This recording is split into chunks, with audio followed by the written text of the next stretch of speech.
So ఇవాల్టి article యొక్క title వచ్చేసి స్టెప్ ఫార్వర్డ్, అంటే అడుగు ముందుకు వేయడం అనే సెన్స్ మనకు వస్తుంది.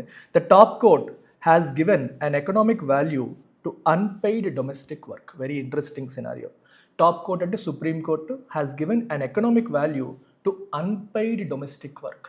కొన్ని తరాలుగా, కొన్ని యుగాలుగా, కొన్ని దశాబ్దాలుగా, కొన్ని శతాబ్దాలుగా ఇంట్లో ఆడవాళ్ళు చేసే పనికి మనం ఎకనామిక్ వాల్యూ ఇవ్వట్లేదు. మీ ఇంట్లో మీ మదర్ ఏం చేస్తారంటే ఏమీ చెయ్యరు అంటారు చాలామంది. హోమ్ మేకర్ అంటారు కొంతమంది. వర్క్ ఏమీ చెయ్యట్లేదు అంటారు కొంతమంది. వర్క్ ఏమీ చెయ్యట్లేదు అనేది ఎంతవరకు కరెక్ట్? పొద్దున్న లేస్తే ఆఫీస్కి వెళ్ళి మన నాన్నగారు చేసేదానికన్నా కూడా ఇంట్లో అమ్మ చేసే పని ఎక్కువ ఉంటుంది. But are we assigning economic value to it? No. మనం జీడిపిలో దాన్ని కౌంట్ చేస్తున్నామా? The answer is no. మనం దానికి ఎకనామిక్ వాల్యూ అసైన్ చేయకపోవడం వల్ల ఆ వర్క్కి తగ్గ గౌరవం అనేది లభించట్లేదు. సో కేర్ వర్క్ అంటాం. కేర్ వర్క్కి ఇవ్వాల్సిన గౌరవం మనం ఇవ్వట్లేదు. చైల్డ్ కేర్ కోసం చేసే వర్క్ కావచ్చు, ఎల్డర్లీ కేర్ పెద్దవాళ్ళ కోసం చేసే పనులు కావచ్చు, ఇంట్లో వంట పని, ఇంటి పని ఇవన్నీ కావచ్చు, పిల్లలకి వండి పెట్టడం అవన్నీ కావచ్చు, భర్తని ప్రేమగా చూసుకోవడం కావచ్చు, ఇంట్లో చేసే ఏ పనికి కూడా మనం ఎకనామిక్ వాల్యూ అనేది అసైన్ చేయట్లేదు. దానికి తోడు మనం ఏమంటాం? వాళ్ళు ఏ పని చేయట్లేదు, హోమ్ మేకరు, హౌస్ వైఫ్, ఇట్లాంటి పదాలు మనం యూజ్ చేస్తూ ఉన్నాం. So this comes under something called care economy. Care ఎకానమీలో మనకి రెండు పార్ట్స్ మాట్లాడతాం. ఒకటి మానిటైజ్డ్, రెండు నాన్ మానిటైజ్డ్. మానిటైజ్డ్ అంటే ఎకనామిక్ వాల్యూ అసైన్ చేయబడుతున్న ఎకానమీ. ఎకనామిక్ వాల్యూ అసైన్ చేయబడని పార్ట్ నాన్ మానిటైజ్డ్ ఎకానమీ. ఇందులో మానిటైజ్డ్ ఎకానమీ అంటే ఏంటి వస్తుంది? మీకు డే కేర్ వస్తుంది చూడండి. చిన్నపిల్లలకి డే కేర్ సెంటర్స్ పెడతా ఉంటారు, క్రష్, డే కేర్ సెంటర్స్ ఇట్లాంటివి. అలాగే ఎల్డర్లీ కేర్ అంటే ఓల్డ్ ఏజ్ వాళ్ళ కోసం కూడా కొందరు రన్ చేస్తారు, దానికి పేమెంట్ తీసుకుంటారు. అట్లాంటి ఎల్డర్లీ కేర్, ఇట్లాంటి సంస్థలన్నీ కూడా మనకి దేనికి ఎందుకు వస్తాయమ్మా? మానిటైజ్డ్ కేర్ ఎకానమీ కిందకు వస్తాయి. అంటే ఇవి వాళ్ళు కేర్ సర్వీసెస్ ఇస్తారు. అలాగే నర్సింగ్ కేర్, పాలియేటివ్ కేర్ అంటే నొప్పి లేకుండా తీవ్రమైన జబ్బులతో, ప్రాణాంతకమైన జబ్బులతో బాధపడే వాళ్ళు చివరి క్షణాల్లో వాళ్ళు నొప్పి అనేది లేకుండా కొంచెం పీస్ఫుల్గా ఉండేలాగా, last few years of their life వాళ్ళు పీస్ఫుల్గా బతికేలాగా పెయిన్ మేనేజ్మెంట్ చేస్తూ నడిపించే సిస్టమ్ పాలియేటివ్ కేర్. ఇట్లాంటివన్నీ కూడా మనకి కేర్ ఎకానమీలో మానిటైజ్ సెగ్మెంట్. మానిటైజ్ అంటే అర్థం అంటే దానికి ఎకనామిక్ వాల్యూ అనేది ఉంది, అటువంటి సెగ్మెంట్. వేరేజ్ ఇంట్లో జరిగే డొమెస్టిక్ యాక్టివిటీస్ చాలా వాటికి మానిటైజేషన్ జరగట్లేదు. అసలు ఇన్ఫ్యాక్ట్ నేషనల్ అకౌంట్స్లో కూడా మనకి జీడిపి లెక్కింపుల్లో కూడా వీఆర్ నాట్ కౌంటింగ్ ఇట్. దాని అసలు కౌంటింగ్ కూడా చేయట్లేదు. అటువంటి అన్పెయిడ్ కేర్ వర్క్ గురించి ఒక సిగ్నిఫికెంట్ సుప్రీంకోర్టు జడ్జ్మెంట్ వచ్చింది. అండ్ ఆ జడ్జ్మెంట్ ఈ ఆర్టికల్లో మనం డిస్కస్ చేస్తున్నాం.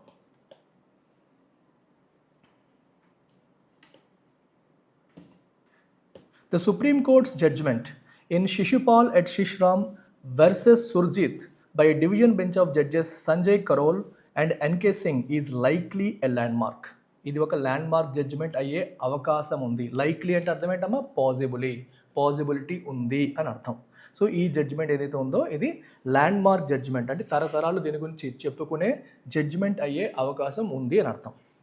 The ruling originated as the court revised compensation granted by the Motor Accident Claims Tribunal for a road accident in 2001. So ఈ రూలింగ్ ఎక్కడి నుంచి వచ్చింది, ఎందుకు రావాల్సి వచ్చింది? ఆరిజినేట్ అంటే అర్థం ఏంటమ్మా? పుట్టింది, జనరేట్ అయింది, జనించింది. ఓకే, టుక్ బర్త్ అని అర్థం.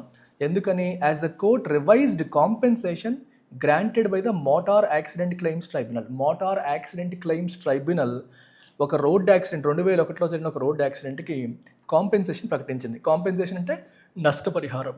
ఆ నష్టపరిహారాన్ని కోర్టు ఏం చేసిందమ్మా? రివైజ్ చేసింది. ఆ నష్టపరిహారాన్ని అంటే ఆ పర్టికులర్ చట్టం, ఆ ట్రైబ్యునల్ అసైన్ చేసిన కాంపెన్సేషన్ సరిపోదు, నష్టపరిహారం సరిపోదని చెప్పేసి పెంచడం అనేది జరిగింది. రూలింగ్ అంటే వర్డిక్ట్ లేదా తీర్పు, సుప్రీంకోర్టు జడ్జిమెంట్ లాగా మనం తీసుకోవచ్చు. The first MACT awarded the family of Rashma, the accident victim, 2.42 lakh. So ఈ యాక్సిడెంట్లో చనిపోయిన అమ్మాయి పేరు ఏంటమ్మా? రాష్మా చనిపోతే రాష్మా యొక్క ఫ్యామిలీకి MACT అంటే ఏం చెప్పాను? మోటార్ యాక్సిడెంట్ క్లెయిమ్స్ ట్రైబ్యునల్ అది 2.42 lakhs కాంపెన్సేషన్ని అనౌన్స్ చేసింది లేదా అవార్డ్ చేసింది. అవార్డ్ అంటే తీర్పుగా ఇచ్చింది.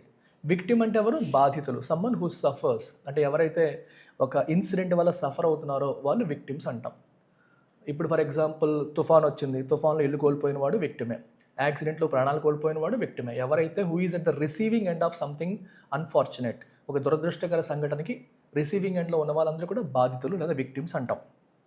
సో ఈ యాక్సిడెంట్ విక్టిమ్ రాష్మాకి 2.42 lakhs కాంపెన్సేషన్ ఇవ్వడం జరిగింది, which the Punjab and Haryana high court revised in 2024 to 8.43 lakh. మీరు రన్నింగ్ నోట్స్ రాసుకోవాలి, వొకాబులరీ చెప్పేటప్పుడు నేను కొన్ని సెపరేట్గా ఆగి చెప్పను, ఫ్లోలో చెప్తాను. సో లెట్స్ సే కాంపెన్సేషన్ అని చెప్పేటప్పుడు నష్టపరిహారం అన్నాను, అది మీరు రాసేసుకోండి. ఆ నోట్స్ మీరు మెయింటైన్ చేసుకొని వారానికి ఒకసారి రివైజ్ చేసుకుంటే మీకు ఈజీగా గుర్తుంటుంది వొకాబులరీ అంతా కూడా. విక్టిమ్ అంటే మీనింగ్ చెప్పాను.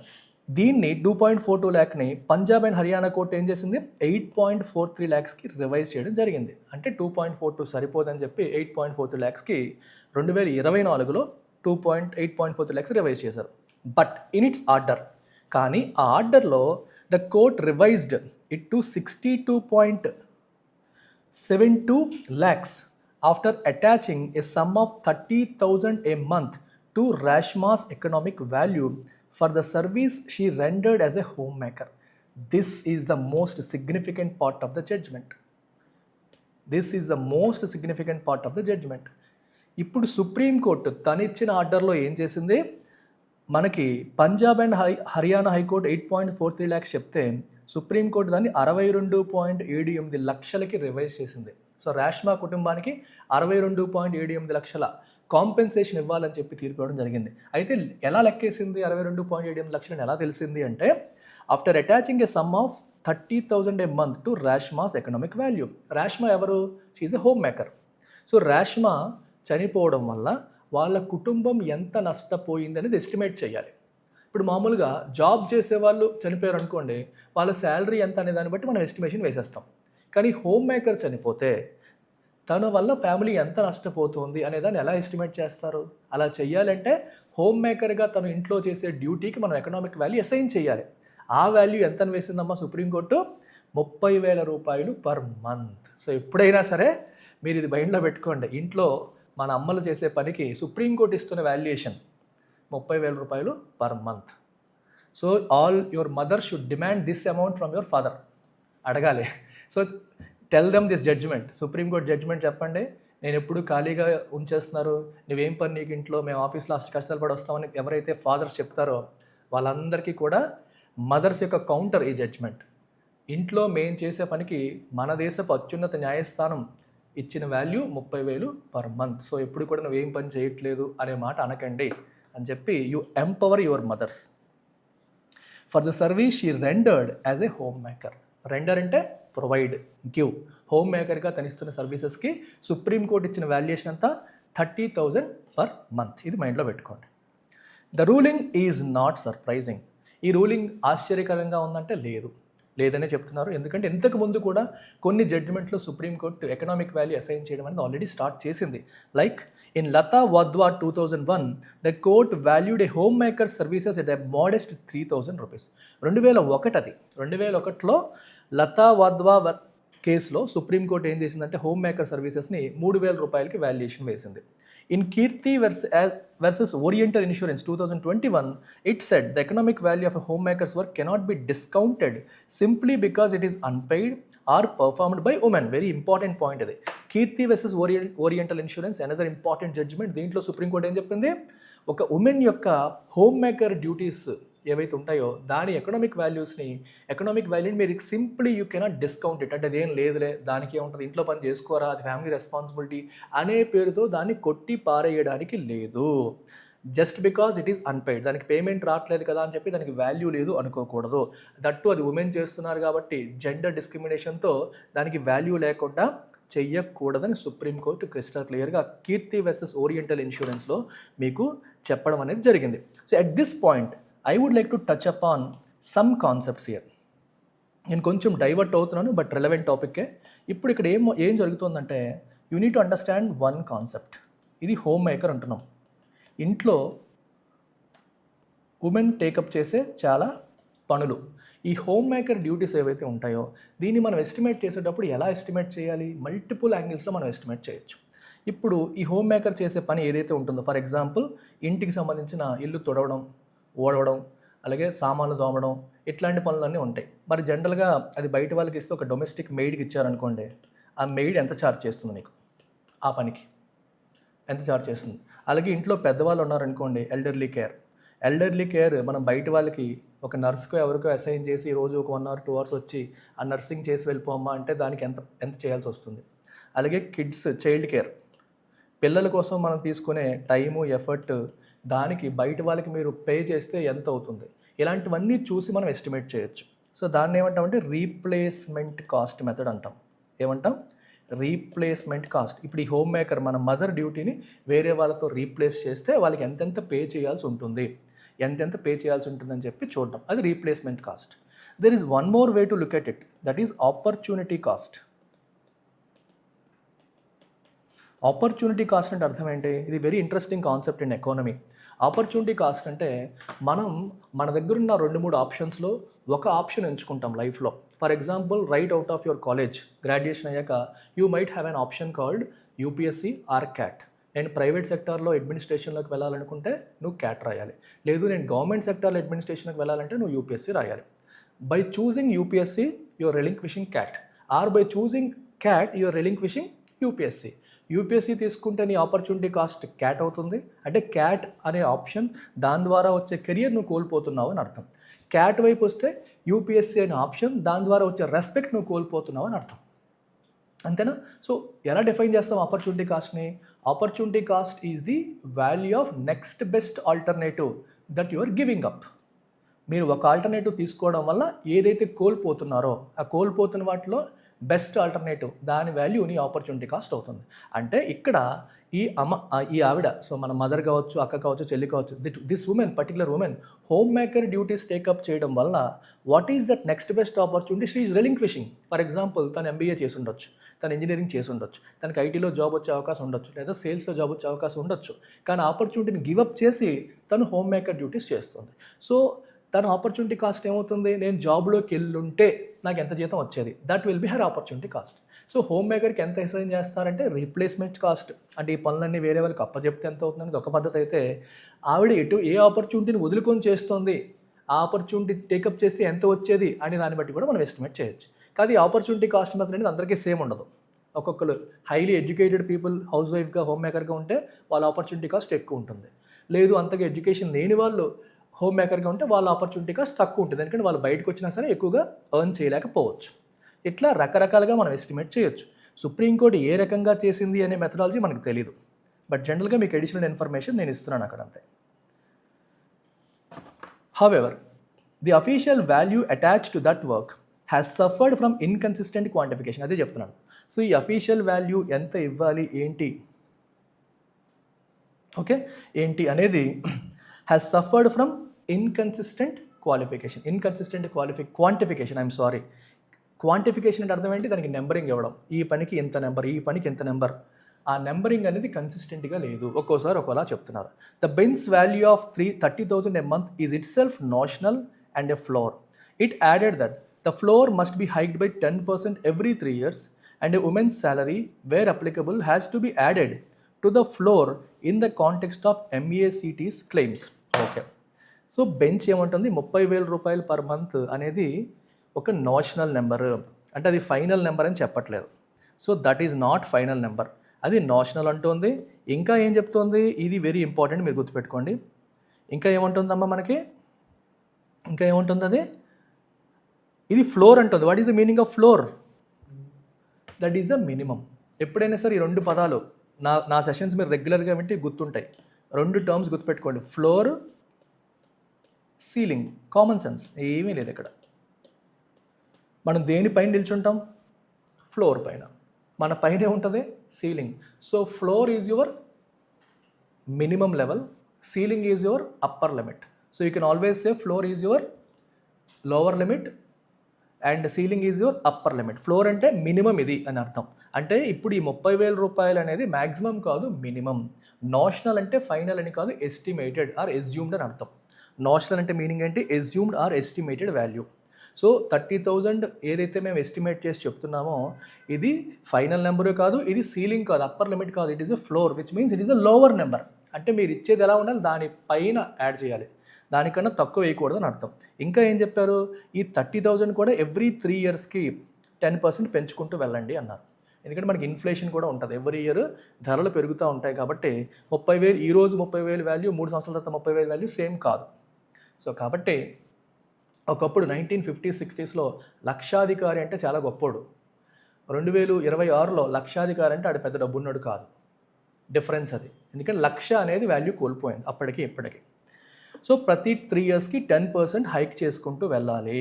And women salary where applicable, ఒకవేళ ఆ ఉమెన్ ఇంటి పనులతో పాటు జాబ్ కూడా చేస్తూ ఉంటే రెండింటినీ కలపాలని చెప్తున్నారు. ఇంటి పనులు చేస్తుంది ఆవిడ అండ్ జాబ్ కూడా చేస్తుంది. సో శాలరీ కూడా మీరు యాడ్ చేయాలి టు ద ఫ్లోర్, ఈ ఫ్లోర్కి యాడ్ చేయాలి in the context of MACT's claims. MACT అంటే ఏంటమ్మా, మోటార్ యాక్సిడెంట్ క్లెయిమ్ ట్రైబ్యునల్, ఆ క్లెయిమ్స్ విషయంలో. The judgment does not create a salary, wage entitlement, pension scheme or employment relationship for homemakers and applies to compensation calculations in MACT cases only. సరే, మనం ఇప్పటివరకు చాలా హ్యాపీగా feel అయ్యాం.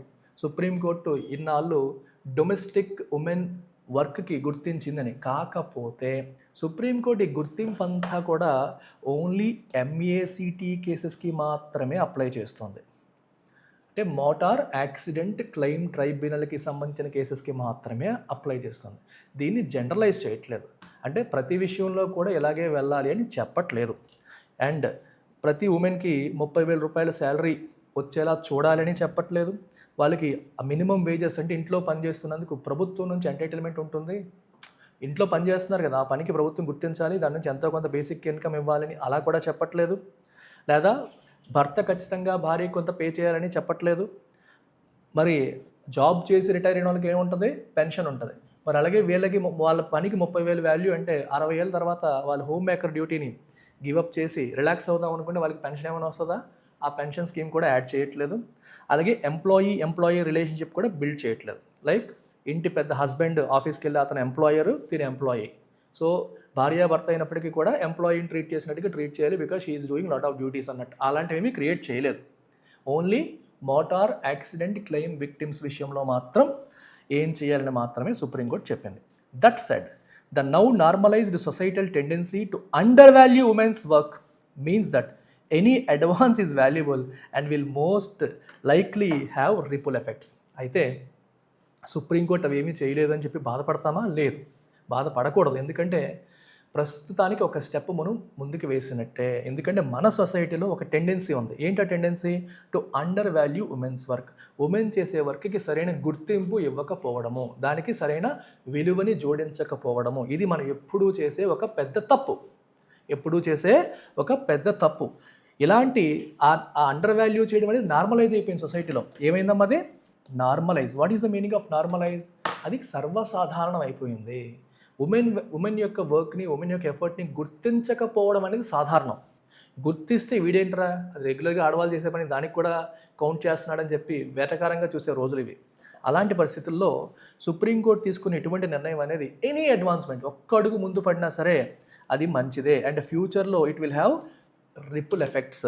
So దీన్ని base చేసుకొని రేపొద్దున వేరే కేసెస్లో మళ్ళీ మనకి ఇంప్రూవ్మెంట్స్ వచ్చే అవకాశం అనేది ఉంటుంది. రిపుల్ ఎఫెక్ట్ అంటే అర్థం ఏంటమ్మా? మీరు ఎప్పుడైనా సరే ఒక చిన్న గులకరాయి వేసారనుకోండి చెరువులో, ఏమవుతుంది?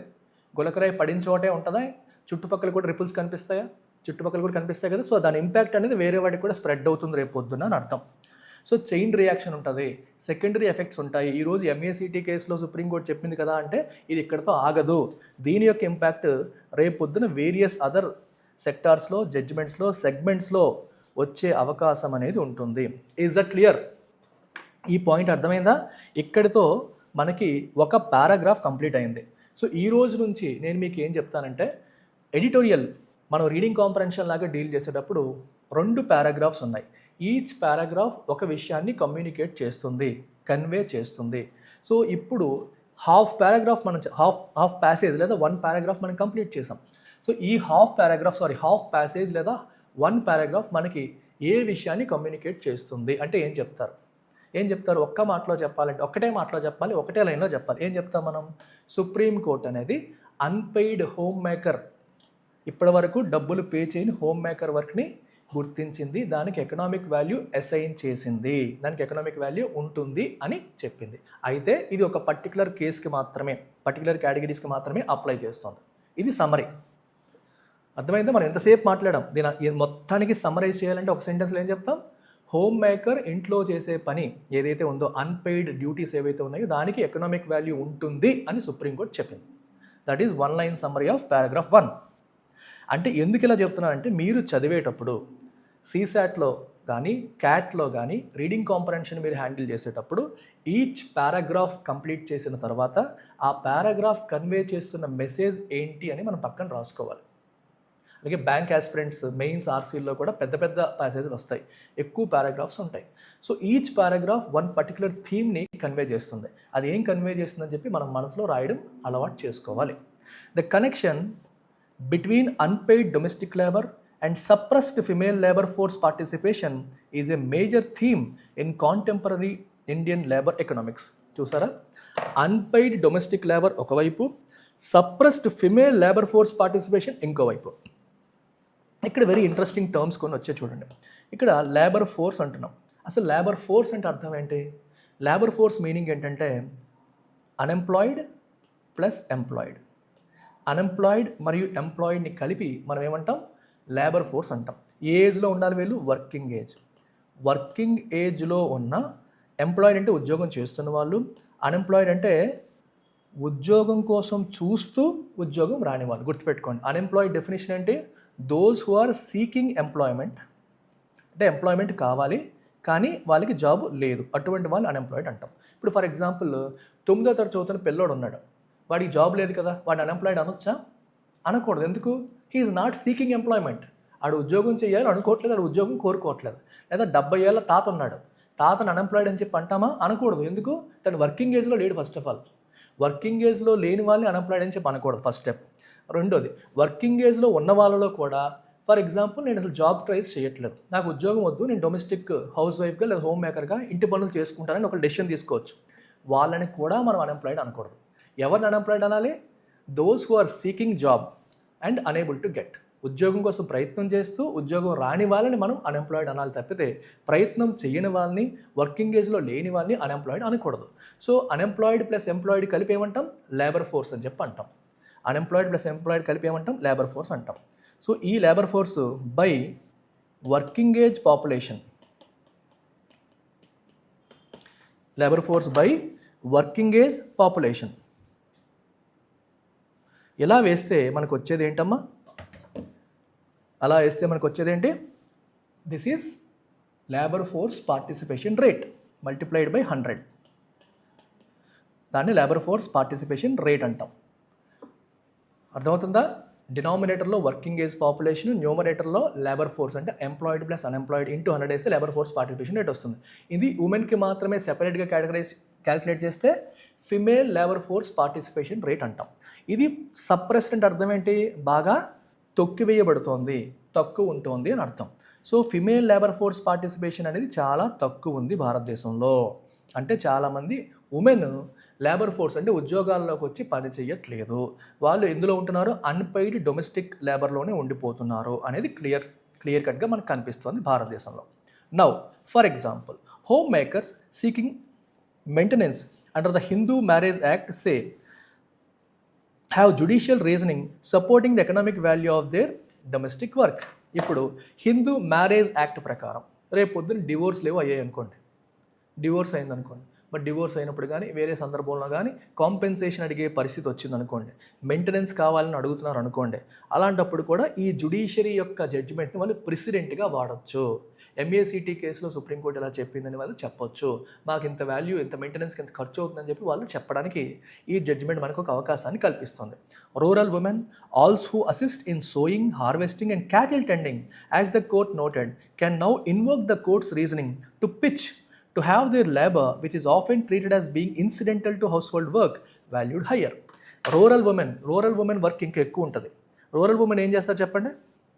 వాళ్ళు ఇంట్లో పనులతో పాటు పొలం పనులకు కూడా వెళ్తారు. ఇంట్లో పనులతో పాటు సోయింగ్ అంటే ఏంటి? సోయింగ్ ఏమంటాం తెలుగులో? నాట్లేనా? నాట్లు. సో తర్వాత ఏంటమ్మా హార్వెస్టింగ్ అంటే కోతలు, అంతా అయిపోయాక పంట చేతికి వచ్చాక కోత. క్యాటిల్ టెండింగ్ అంటే పశువుల్ని చూసుకోవడం, పశు సంవర్ధక శాఖ అంటారు చూడండి, పశువుల్ని కేటర్ చేసుకోవడం. సో ఇవి పనులు చేస్తారు ఉమెన్ చాలామంది. మరి వాళ్ళు ఏం చేయొచ్చు, ఈ కోర్టు యొక్క రీజనింగ్ని, కోర్టు ఎంఏసిటీ కేసులో తీసుకొచ్చే రీజనింగ్ని యూజ్ చేసి వాళ్ళు చేస్తున్న పనికి ఎక్కువ వాల్యూ కావాలి, ఎక్కువ వాల్యూ ఉంటుందని చెప్పి వాళ్ళు కూడా వాదించవచ్చు అని అర్థం. కానీ ఇప్పటివరకు ఏమవుతుంది, వాళ్ళు చేస్తున్న పనిని ఏం చేస్తున్నారు, it is being treated as incidental to house hold work. అంటే హౌస్ హోల్డ్ వర్క్ ఒక చిన్న ఎక్స్టెన్షన్, అదేం పెద్ద పని కాదు. ఓకే, అర్థమవుతుంది. ఇన్సిడెంట్ అంటే అర్థం ఏంటి, something that is not primary, అది ప్రైమరీ కాదు, అది secondary. Main thing house hold work, దానికి ఇది ఎక్స్టెన్షన్గా చేసుకుంటున్నారు తప్పితే దాన్ని గుర్తించాల్సిన పని లేదు అన్నట్టుగా చేస్తున్నారు. అది కాకుండా ఇప్పుడు మార్చవచ్చు. The additive rule may encourage litigants to invoke similar reasoning in employment disputes vis-a-vis work from home arrangements and domestic responsibilities. So ఇప్పుడు సుప్రీంకోర్టు ఏదైతే చెప్తుందో ఎడిటివ్ రూల్ అంటే అర్థం ఏంటి, 30,000 రూపాయలు ఏమని చెప్పారు, ఫ్లోర్ అన్నారు, ఆ పైన ఏమన్నారు, మీకు శాలరీ ఉంటే యాడ్ చేసుకోవచ్చు అని చెప్పారు, అవునా కదా, కాంపెన్సేషన్ అడిగేటప్పుడు అది. సో ఇప్పుడు దానివల్ల ఇట్ మే ఎంకరేజ్ లిటిగెంట్స్ అంటే కేసు వేసేవాళ్ళు to invoke similar reasoning in employment డిస్ప్యూట్స్లో సిమిలర్ రీజనింగ్ని యూజ్ చేయొచ్చు. విజావిజ్ అంటే in relation to work from home arrangement, work from home చేసేవాళ్ళు కావచ్చు, ఎంప్లాయ్మెంట్ డిస్ప్యూట్స్లో ఉన్న వాళ్ళు కావచ్చు, అప్పుడు వాళ్ళు కూడా ఈ డొమెస్టిక్ రెస్పాన్సిబిలిటీస్ విషయంలో ఈ ఎడిటివ్ రూల్ని ఇన్వోక్ చేయొచ్చు.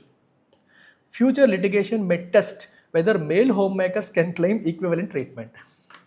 ఇప్పుడు మేల్ హోమ్ మేకర్స్ కూడా వస్తున్నారు, జెండర్ ఈక్వాలిటీ బిల్డ్ అవుతుంది. దేర్ ఆర్ ఫ్యామిలీస్ మిస్టర్ పెల్లామ్స్ వచ్చేస్తున్నారు. అర్థం ఏంటి, అమ్మాయి జాబ్కి వెళ్తుంది, అబ్బాయి ఫ్యామిలీ రెస్పాన్సిబిలిటీ తీసుకుంటున్నాడు.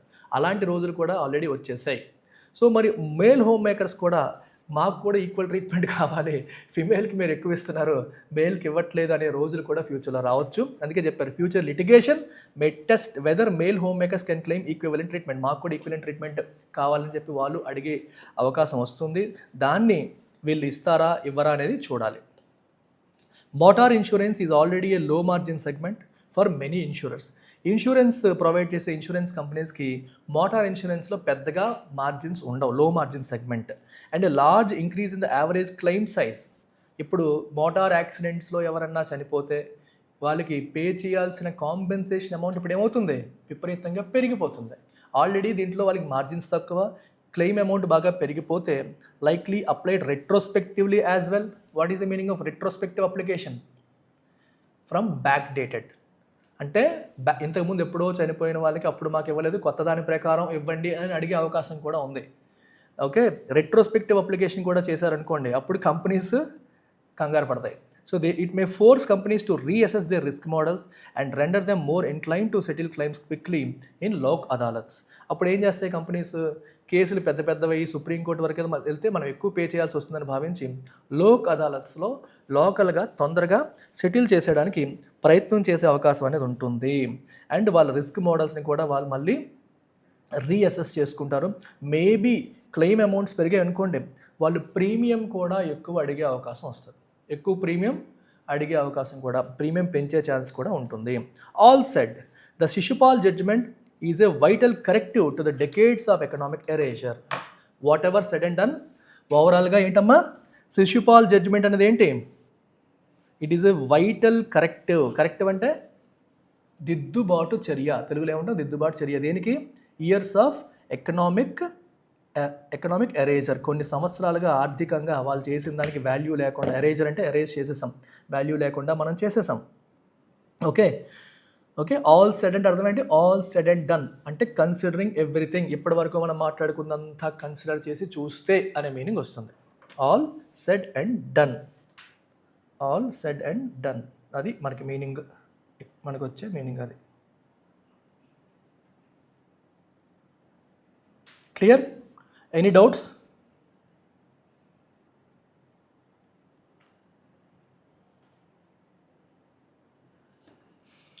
ఓకే, ఇప్పుడు మీకు ఇందాక చెప్పాను ఈచ్ పారాగ్రాఫ్ని మనం సమ్మరైజ్ చేసుకోవాలని చెప్పి. పారాగ్రాఫ్ 1 మనం ఏమైనా సమ్మరైజ్ చేసాము, ఒక్క లైన్లో చెప్పాలంటే ఏం చెప్పాము, రికగ్నిషన్ ఆఫ్ అన్పెయిడ్ డొమెస్టిక్ వర్క్ని సుప్రీంకోర్టు రికగ్నైజ్ చేస్తుంది. పారాగ్రాఫ్ 2ని ఎలా సమ్మరైజ్ చేస్తారు, wider implications of such recognition, అంటే అలా రికగ్నైజ్ చేస్తే అన్పెయిడ్ హోంవర్క్ రికగ్నైజ్ చేస్తే దాని ఇంప్లికేషన్స్ ఏంటి, కాన్సిక్వెన్సెస్ ఏంటి. ఇక్కడ మీరు గమనించారు కదా, ఎంప్లాయ్మెంట్ డిస్ప్యూట్స్లో కూడా దీన్ని వాడచ్చు, లేదా హోమ్ మేకర్ మెయింటెనెన్స్ అడిగినప్పుడు కూడా ఈ జడ్జిమెంట్ని వాడచ్చు. అంటే ఈ జడ్జిమెంట్ ఎక్కడితో ఆగదు, ఎన్నో రిపుల్ ఎఫెక్ట్స్ ఉంటాయి, చాలా చాలా సందర్భాల్లో దీని యొక్క ఇంప్లికేషన్స్ ఉంటాయని చెప్పి పారాగ్రాఫ్ 2 చెప్పింది. So paragraph 2 is all about consequences or implications. Paragraph 1 is all about recognizing unpaid domestic work. So మరి ఓవరాల్గా main idea of the article ఏం చెప్తారు, ఇంతే. సుప్రీంకోర్టు ఏం చేసింది, అన్పెయిడ్ డొమెస్టిక్ వర్క్ రికగ్నైజ్ చేసింది, and this will likely have far reaching consequences. దీనివల్ల large scale consequences, తీవ్రమైన లేకపోతే ఎక్కువ సెక్టార్స్కి స్ప్రెడ్ అయ్యే పర్యవసానాలు ఉండొచ్చు. ఇది ఓవరాల్గా సమ్మరీ లేదా main idea of the article. అంటే చదివేటప్పుడే ఆప్షన్స్లోకి క్వశ్చన్స్లోకి వెళ్ళక ముందే మన బ్రెయిన్ అనేది ఒక పారాగ్రాఫ్ అవ్వగానే ఇది ఏం చెప్తోంది అనేది మైండ్లోనే సమ్మరైజ్ చేయడం రావాలి. చదివేటప్పుడే దేని గురించి, ఏ పాయింట్ గురించి మనం పదే పదే పదే పదే స్ట్రెస్ చేస్తున్నాము. మీరు మెయిన్ ఐడియా పట్టాలంటే ఏం చేయాలి, రిపీటెడ్ థీమ్, ఏ థీమ్ రిపీట్ అవుతుంది, దేని చుట్టూ డిస్కషన్ అంతా నడుస్తుంది, అది మెయిన్ ఐడియా. మీరు ఫస్ట్ పారాగ్రాఫ్ అంతా దేని చుట్టూ నడిచిందే, అన్పెయిడ్ కేర్ వర్క్కి సంబంధించి నడిచింది. దాని గురించి సుప్రీంకోర్టు 3-4 జడ్జిమెంట్స్ని చెప్పింది. సో నువ్వు అవన్నీ ఏంటి, సపోర్టింగ్ డాక్యుమెంట్స్, సపోర్టింగ్ స్టేట్మెంట్స్. ఎన్ని సపోర్టింగ్ స్టేట్మెంట్స్ ఇచ్చినా సరే ఓవరాల్గా చెప్తుంది అంటే అన్పెయిడ్ కేర్ వర్క్ అనేది కోర్ థీమ్. పారాగ్రాఫ్ 2కి వచ్చేసరికి ఏంటి, దాని యొక్క వైడర్ ఇంప్లికేషన్స్ అనేది కోర్ థీమ్. దాన్ని ఇంకా వేరు వేరు సందర్భాల్లో ఎలా దాని కాన్సిక్వెన్సెస్ ఉంటాయి. ఈ రెండింటిని కలిపేశారు అనుకోండి, అది ఓవరాల్గా మెయిన్ ఐడియా అయిపోతుంది. పారాగ్రాఫ్ 1 యొక్క సమ్మరీ లేదా మెయిన్ ఐడియా, పారాగ్రాఫ్ 2 యొక్క సమ్మరీ లేదా మెయిన్ ఐడియా మీరు కలిపారనుకోండి, అది ఓవరాల్ సమ్మరీ లేదా మెయిన్ ఐడియా అయిపోతుంది. సింపుల్. సో చదివేటప్పుడే సిస్టమేటిక్గా స్ట్రక్చర్డ్గా చదివితే everything becomes a cake walk. ఇప్పుడు దీనిపైన కొన్ని high level reading comprehension MCQs మనం ప్రాక్టీస్ చేద్దాం. సో నేను కనిపించకుండా కొంచెం పక్కకి వెళ్తాను, so that you can see it clearly.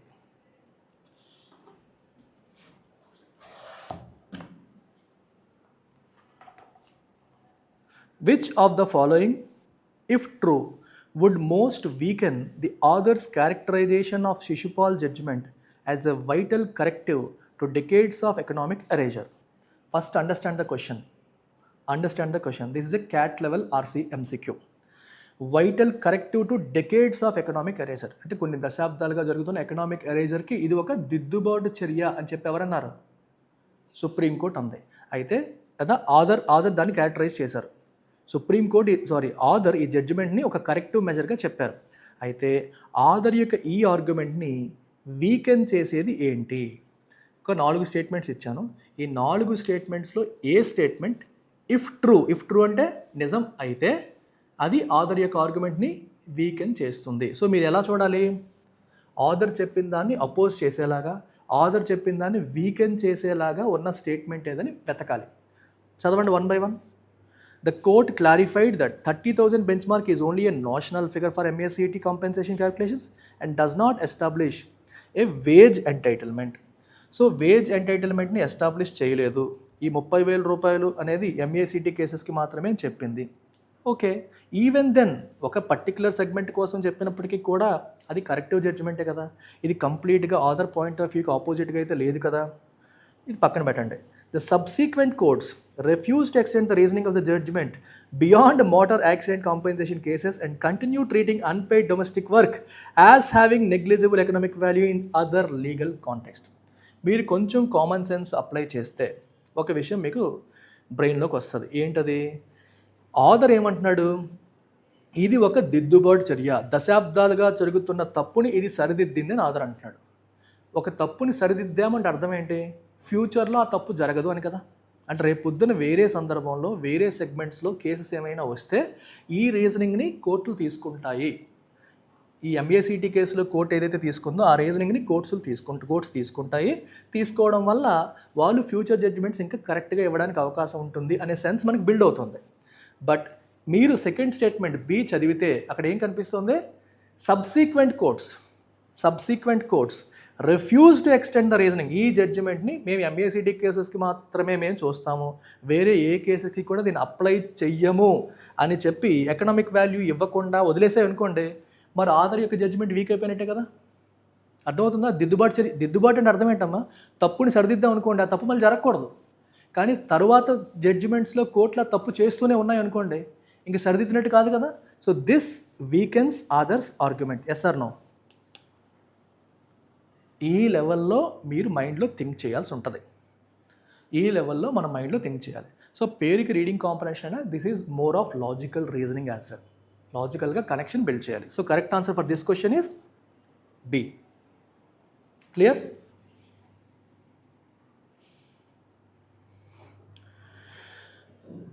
The passage most strongly suggests that the court's adoption of a standardized floor value for homemakers' work is intended to address which of the following concerns. So ఈ question చూడండి. Passage ఏమని indicate చేస్తుంది? Suggest అంటే అర్థం ఏంటి? ఇక్కడ indicate చేయడం. దేన్ని ఇండికేట్ చేస్తుంది? ఏ విషయంలో? The courts adoption. అడాప్షన్ అంటే what is the meaning of adopt? Adopt అంటే ఫాలో అవ్వడం, ఇంప్లిమెంట్ చేయడం. Of a standardized floor value for home makers work. Home makers వర్క్కి ఒక స్టాండర్డైజ్డ్ ఫ్లోర్ వాల్యూ. నేను చెప్తున్నాను ఫ్లోర్ వాల్యూ అంటే అర్థం ఏంటి? Minimum value. Minimum value. ఇది దేనికోసం అంట? ఏ కన్సర్న్స్ని అడ్రస్ చేయడం కోసమే తీసుకొచ్చింది? చూడండి. The absence of actuarial data on household labour. Household labour గురించి మనకి డేటా అనేది ఎక్కువగా లేకపోవడము. డేటా అనేది ఎక్కువగా లేకపోవడం అదా రీజను? డేటా లేదని చెప్పి. యాక్యురేరియల్ అంటే అర్థం ఏంటమ్మా? స్టాటిస్టికల్ డేటా అని. So statistical survey based data అనేది ఎక్కువగా లేదు, అందువల్ల తీసుకొచ్చిందా? The financial instability of the motor insurance sector. Motor insurance sector instability ఉంది, అందుకోసం అని చెప్పి మనకి కోర్టు దాని వాల్యూ ఎలా చెప్పిందా? The persistent inconsistency and under valuation in judicial estimation of unpaid domestic labour. ఇది మనం డిస్కస్ చేసాం. క్వాంటిఫికేషన్లో ఇన్కన్సిస్టెన్సీ ఉంది. అంటే అన్పెయిడ్ డొమెస్టిక్ లేబర్కి ఎంత వాల్యూ వెయ్యాలి అనే విషయంలో ఏముందమ్మా? ఇన్కన్సిస్టెన్సీ అనేది ఉంది. అందుకని కోర్టు ఏం చెప్పింది? 30,000 రూపాయలు మినిమం పెట్టి ఎవ్రీ 3 ఇయర్స్కి 10% పెంచమని చెప్పింది. శాలరీడ్ అయితే శాలరీ ఇన్కమ్ని కూడా యాడ్ చేయమని చెప్పింది. సో ఒక స్టాండర్డ్ స్ట్రక్చర్ ఇచ్చింది. ఎందుకు ఇచ్చిందంటే రీజన్ ఇది. ఇప్పటి వరకు ఇన్కన్సిస్టెన్సీ ఉంది కాబట్టి ఇచ్చింది. సో కరెక్ట్ ఆన్సర్ అయినా? Absolutely right. నెక్స్ట్ చూడండి. Which of the following best captures the underlying assumption in the authors argument regarding the broader significance of the judgment. Okay, author ఏమంటున్నారు? దీని యొక్క సిగ్నిఫికెన్స్ చాలా బ్రాడ్, వైడర్ ఇంప్లికేషన్స్ ఉంటాయని చెప్తున్నారు. దాని వెనకాల ఆథర్ ఒక ఎజంప్షన్ పెట్టుకున్నారు. ఆ ఎజంప్షన్ ఏంటి? ఆథర్ యొక్క ఎజంప్షన్ ఏంటి?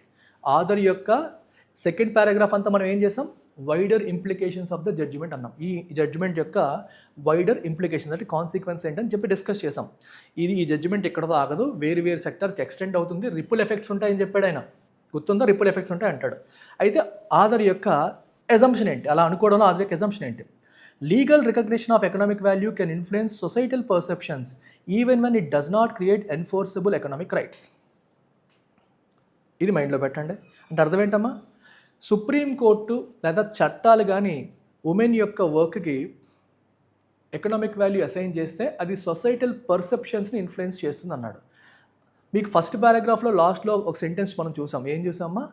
నార్మలైజ్ అనే పదం చూసాం. మనం ఉమెన్ యొక్క వర్క్కి, డొమెస్టిక్ వర్క్కి మనీ వాల్యూ అసైన్ చేయకపోవడాన్ని నార్మలైజ్ చేస్తాం. అది సాధారణం. ఇంట్లో చేసే పనికి డబ్బు వాల్యూ అసైన్ చేయకపోవడం ఏంటి మన విషయంలో? సాధారణం, యూజువల్, చాలా కామన్, నార్మల్ అయిపోయింది. ఇప్పుడు సుప్రీంకోర్టే అసైన్ చేసింది కాబట్టి, ఇందాక మీకు చెప్పేటప్పుడు ఏం చెప్పాను? ఇక్కడ నుంచి మీ మదర్కి చెప్పండి, మీ మదర్ చేసే పనికి 30,000 రూపాయల వాల్యూ ఉంది, సుప్రీంకోర్టే చెప్పింది అని.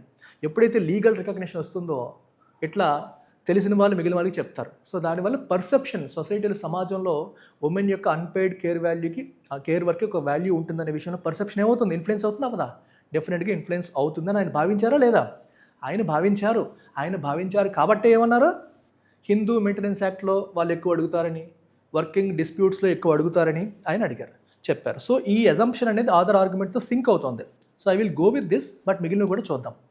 All forms of unpaid labour should ultimately be monetized. ఎప్పుడైనా సరే ఇలాంటివి చూసారనుకోండి, ఆల్ ఫార్మ్స్ అల్టిమేట్లీ అన్నీ చేసేయాలి, మానిటైజ్ చేసేయాలి, ఇదేమవుతుంది? ఎక్స్ట్రీమ్ వర్డ్స్ వచ్చేవన్నీ 99% తప్పు ఉంటాయి. I will never say 100%. ఎందుకని? మనం ఇచ్చిన ప్యాసేజ్లోనే ఎక్స్ట్రీమ్ ఇచ్చారనుకోండి, అప్పుడు అది కరెక్ట్ అవుతుంది. ప్యాసేజ్లో రాసేటప్పుడే ఆల్, అల్టిమేట్లీ మొత్తం రాశారనుకోండి, అప్పుడు ఆన్సర్ కూడా కరెక్ట్ అవుతుంది. బట్ 99.9% అవి తప్పు అవుతాయి. Judicial interventions are generally more effective than legislative reforms in addressing gender inequalities. ఇక్కడ ఏం చెప్తున్నారంటే సింక్ లేకుండా మాట్లాడుతున్నారు. ఏమంటున్నారు? లెజిస్లేటివ్ రిఫార్మ్స్ కన్నా జ్యుడిషియల్ ఇంటర్వెన్షన్స్ మోర్ ఎఫెక్టివ్. అసలు ఆ డిస్కషన్ జరగలేదు మనకి. అది చట్టం ద్వారా వస్తే ఏంటి, జ్యుడిషియరీ ద్వారా వస్తే ఏంటి, రెండిట్లో ఏది బెటర్, ఏది ఎఫెక్టివ్, ఏది లెస్ ఎఫెక్టివ్ అనేది మనకి ఆర్టికల్లో డిస్కషన్ జరగలేదు. జరిగిందా? జరగలేదు. So out of context. The economic contribution of home makers can be measured with precision through standardized valuation methods. అసలు దీని గురించి డిస్కషనే లేదు. కంప్లీట్లీ నేను మీకు చెప్పాను ఎక్స్ట్రా ఏంటి రీప్లేస్మెంట్ మెథడ్, ఆపర్చునిటీ కాస్ట్ నేను చెప్పాను, కానీ ఆర్టికల్లో డిస్కషన్ జరగలేదు. సో ఈ రెండింటి మనం ఏమంటాం? Out of context. అంటే ఆర్టికల్లో పూర్తిగా డిస్కస్ చేయని సెగ్మెంట్స్ ఇవి అవుట్ ఆఫ్ కాంటెక్స్ట్గా తీసుకుంటాం. సో ఆథర్ ఆర్గ్యుమెంట్ని సపోర్ట్ చేస్తున్న ఎజంప్షన్ అంటే ఇది. అంటే లీగల్ రికగ్నిషన్ వల్ల సమాజంలో ఉమెన్ యొక్క అన్పెయిడ్ వర్క్ పట్ల ఉన్న పర్సెప్షన్, భావన అనేది మారుతుంది, దాన్ని చూసే విధానం అనేది మారుతుంది అని ఆథర్ ఎజ్యూమ్ చేసుకున్నారా? Yes, 100% he assumed it. So correct answer for this question is A.